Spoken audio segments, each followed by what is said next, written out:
السلام علیکم ویورز، امید کرتی ہوں سب خیریت سے ہوں گے۔ ہمارا ترجمہ کا سلسلہ جاری ہے۔ ہم نے 3 رکوع سورہ بقرہ کے مکمل کر لیے۔ آج ہم چوتھا رکوع سٹارٹ کریں گے۔ دیکھتے ہیں کہ رب تعالیٰ ہم سے کیا فرماتا ہے۔ پہلے اللہ پاک نے اپنے احسانات ہمیں یاد کروائے کہ رب نے کس طرح زمین بنائی، آسمان بنائے، اس میں اتنی نعمتیں عطا کیں، صرف اور صرف کس کے لیے؟ انسان کے لیے۔ انسان کو غور کرنے کی ضرورت ہے۔ اب آگے دیکھتے ہیں کہ اللہ پاک کیا ارشاد فرما رہا ہے۔ وَإِذْ اور یاد کرو جب قَالَ فرمایا رَبُّکَ تیرے رب نے لِلْمَلَائِکَةِ فرشتوں سے، انی بے شک میں جاعل مقرر کرنے والا ہوں فی الارض زمین میں خلیفتاً ایک نائب، یعنی رب تعالیٰ فرشتوں سے فرما رہا ہے کہ میں زمین میں اپنا ایک نائب بنانے والا ہوں۔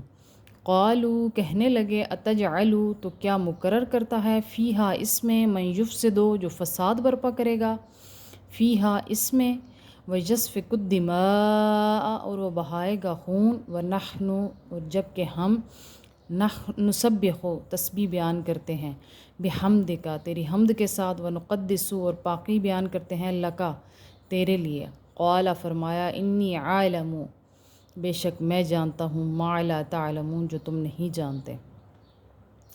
اس آیت میں اللہ تعالیٰ نے فرشتوں سے کیا فرمایا کہ میں اپنا ایک نائب زمین میں مقرر کرنے لگا ہوں۔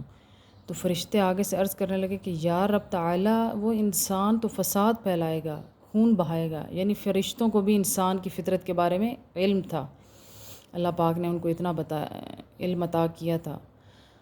تو ہم تو تیری پاکی بیان کرتے ہیں، ہم تیری حمد کرتے ہیں۔ اللہ پاک نے فرمایا جو میں جانتا ہوں وہ تم نہیں جانتے۔ رب تعالیٰ تو سب جاننے والا ہے، جو ہماری عقل بھی اس کو نہیں جان سکتی۔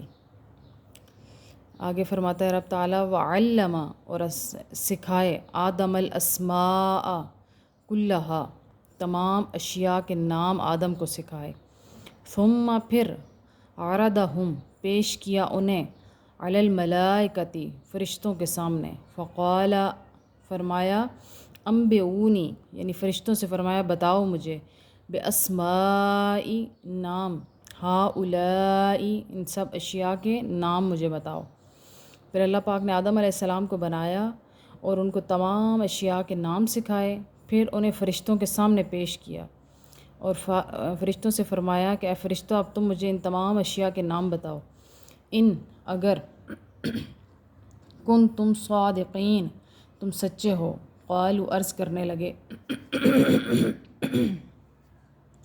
سبحانک تو پاک ہے، لا علم لنا ہم میں علم نہیں ہے، الا مگر ما علمتنا جو تو نے سکھا دیا، انک بے شک انت العلیم الحکیم تو ہی علم والا اور حکمت والا ہے۔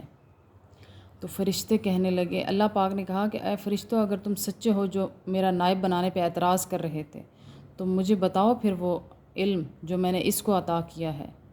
وہ پھر فرشتے کہنے لگے کہ ہم نہیں جانتے، اے رب تعالیٰ تو ہی جاننے والا ہے، تو ہی علم والا ہے، تو ہی حکمت والا ہے، تجھے ہی معلوم ہے کہ انسان بنانے میں کیا حکمت ہے، ہم نہیں جان سکتے تیرے علم کو۔ قال فرمایا یا آدم اے آدم انبئہم بتا دو انہیں باسمائہم ان کے نام، یعنی ان تمام چیزوں کے نام۔ فلما پھر جب انباہم اس نے بتائے انہیں باسمائہم ان تمام چیزوں کے نام، قال اس نے فرمایا علم کیا نہیں اقل میں نے کہا لکم تمہیں، انی بے شک میں عالم جانتا ہوں غیب السماوات والارض زمین اور آسمان میں چھپی ہوئی چیزوں کو، وعالم اور میں جانتا ہوں ما تبدون جو تم ظاہر کرتے ہو، وما کنتم تکتمون اور جو تم چھپاتے ہو۔ اللہ پاک نے فرمایا کہ اے فرشتوں کیا میں نے نہیں کہا تھا تمہیں کہ جو میں جانتا ہوں وہ تم نہیں جانتے، زمین اور آسمان میں جو کچھ ظاہر ہے جو کچھ پوشیدہ ہے سب میں جانتا ہوں، اور جو کچھ فرشتوں تم ظاہر کرتے ہو جو تم چھپاتے ہو میں سب جانتا ہوں۔ وَإِذْ اور جب قلنا ہم نے حکم دیا للملائکۃ فرشتوں کو اسجدوا للملائکۃ اسجدوا سجدہ کرو لآدم آدم کو، فسجدوا تو انہوں نے سجدہ کیا، الا ابلیس سوائے ابلیس کے، ابا اس نے انکار کیا، واستکبرا اور تکبر کیا، وکان اور ہو گیا من الکافرین کفار میں سے۔ اس وقت انسان کے لیے شیطان میدان میں آ گیا انسان کو بہکانے کے لیے، یعنی اس نے انکار کیا اور تکبر کیا۔ اللہ پاک نے اس کے تکبر سے انسان کو سکھایا کہ اللہ پاک کو تکبر نہیں پسند۔ تکبر تو صرف رب کی ذات کے لیے ہی ہے۔ تو اس ٹائم شیطان نے کہا کہ میں تو آگ سے بنا ہوں، یہ مٹی سے بنا ہے، میں کیوں کر اس کو سجدہ کروں۔ شیطان جو سب فرشتوں سے بڑا مقرب فرشتہ تھا، سب سے زیادہ عبادت گزار، آخر ایک تکبر کی وجہ سے رب تعالیٰ نے اس کو ملیہ میٹ کر دیا اور شیطان بنا دیا۔ آگے اب شیطان کا ذکر ہوگا۔ میں امید کرتی ہوں آپ کو یہاں تک سمجھ آ گیا ہوگا۔ آگے ہم انشاءاللہ نیکسٹ ویڈیو میں پڑھیں گے، اور اللہ پاک ہمیں اس کو سمجھنے کی، عمل کرنے کی توفیق عطا فرمائے۔ وآخر دعوانا ان الحمد للہ رب العالمین۔